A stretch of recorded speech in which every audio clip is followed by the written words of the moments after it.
ನಮಸ್ಕಾರ, welcome to my channel. ಅನ್ನ ಮಿಕ್ಕೋಗಿದೆಯಾ? ಹಾಗಾದರೆ ದಿಢೀರ್ ಅಂತ ಈ ರೀತಿ ಪಕೋಡನ ಮಾಡಿ ತುಂಬಾ ಟೇಸ್ಟಿಯಾಗಿರುತ್ತೆ. ಹಾಗೆ 10 ಮಿನಿಟ್ಸಲ್ಲೆಲ್ಲ ಈ ರೆಸಿಪಿನ ಮಾಡ್ಕೊಳ್ಬೋದು. ಬನ್ನಿ ಯಾವ ರೀತಿ ಮಾಡೋದು ಅಂತ ನೋಡೋಣ.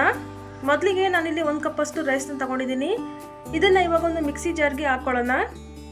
ನಂತರ 4 ಹಸಿಮೆಣಸಿನಕಾಯಿನ ಹಾಕ್ಕೊಳ್ತಾ ಇದ್ದೀನಿ. ನಿಮಗೆ ಖಾರಕ್ಕೆ ಎಷ್ಟು ಬೇಕೋ ಅಷ್ಟು ನೋಡ್ಕೊಂಡು ಹಾಕ್ಕೊಳ್ಳಿ. ಇವಾಗ ಸ್ವಲ್ಪ ನೀರನ್ನು ಸೇರಿಸ್ಕೊಂಡು ರುಬ್ಕೊಳ್ಬೇಕು. ಜಾಸ್ತಿ ನೀರನ್ನು ಸೇರಿಸ್ಕೊಳ್ಳೋದಕ್ಕೆ ಹೋಗಬೇಡಿ, ಈ ರೀತಿ ಗಟ್ಟಿಯಾಗೇ ರುಬ್ಕೊಳ್ಬೇಕು. ಇದನ್ನು ಇವಾಗ ಒಂದು ಮಿಕ್ಸಿಂಗ್ ಬೌಲ್ಗೆ ಹಾಕ್ಕೊಳ್ಳೋಣ. ನಂತರ ಇದಕ್ಕೆ 1 ಕಪ್ಪಷ್ಟು ಕಡಲೆ ಹಿಟ್ಟನ್ನು ಹಾಕ್ಕೊಳ್ತಾ ಇದ್ದೀನಿ. ಹಾಗೆಯೇ 2 ಟೀ ಸ್ಪೂನಷ್ಟು ಚಿರೋಟಿ ರವೆ, 2 ಮೀಡಿಯಂ ಗಾತ್ರದ ಈರುಳ್ಳಿನ ಚಿಕ್ಕದಾಗಿ ಕಟ್ ಮಾಡಿಬಿಟ್ಟು ಸೇರಿಸ್ಕೊಳ್ತಾ ಇದ್ದೀನಿ.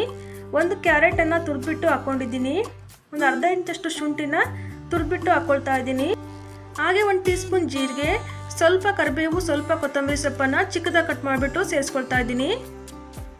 ಲಾಸ್ಟಲ್ಲಿ ರುಚಿಗೆ ತಕ್ಕಷ್ಟು ಉಪ್ಪನ್ನು ಹಾಕ್ಕೊಂಡು ಚೆನ್ನಾಗಿ ಮಿಕ್ಸ್ ಮಾಡ್ಕೊಳ್ಬೇಕು.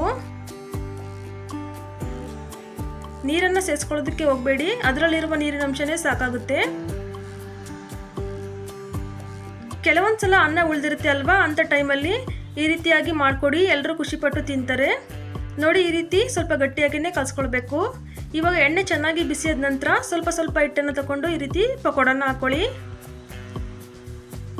ಗ್ಯಾಸನ್ನು ಮೀಡಿಯಂ ಫ್ಲೇಮಲ್ಲಿ ಇಟ್ಕೊಂಡು ಹಾಕ್ಕೊಳ್ಳಿ.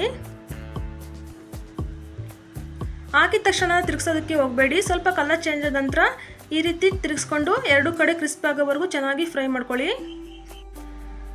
ಇದನ್ನು ಮಾರ್ನಿಂಗ್ ಬ್ರೇಕ್ಫಾಸ್ಟ್ ಜೊತೆ ಅಥವಾ ಸಂಜೆ ಟೀ ಜೊತೆ ಮಾಡಿಕೊಂಡ್ರೆ ತುಂಬಾ ಚೆನ್ನಾಗಿರುತ್ತೆ. ನೋಡಿ, 2 ಕಡೆ ಚೆನ್ನಾಗಿ ಫ್ರೈ ಮಾಡ್ಕೊಂಡ ನಂತರ ಒಂದು ಪ್ಲೇಟಿಗೆ ಹಾಕೊಳ್ಳೋಣ. ಇದೇ ಥರ ಎಲ್ಲ ಪಕೋಡನ್ನು ಮಾಡ್ಕೊಳ್ತೀನಿ. ಒಂದ್ಸಲ ಈ ರೀತಿ ಪಕೋಡನ ಮಾಡಿ ನೋಡಿ ಫ್ರೆಂಡ್ಸ್, ಮತ್ತೆ ಮಾಡ್ತೀರಾ, ಅಷ್ಟು ಚೆನ್ನಾಗಿರುತ್ತೆ. ಐ ಹೋಪ್ ಎಲ್ರಿಗೂ ಈ ವಿಡಿಯೋ ಇಷ್ಟ ಆಗಿದೆ ಅಂತ ಅಂದ್ಕೊಂಡಿದ್ದೀನಿ. ಇಷ್ಟ ಆಗಿದ್ದರೆ ಒಂದು ಲೈಕ್ ಮಾಡಿ, ಹಾಗೆ ಫ್ರೆಂಡ್ಸ್ ಫ್ಯಾಮಿಲಿ ಜೊತೆ ಶೇರ್ ಮಾಡಿ.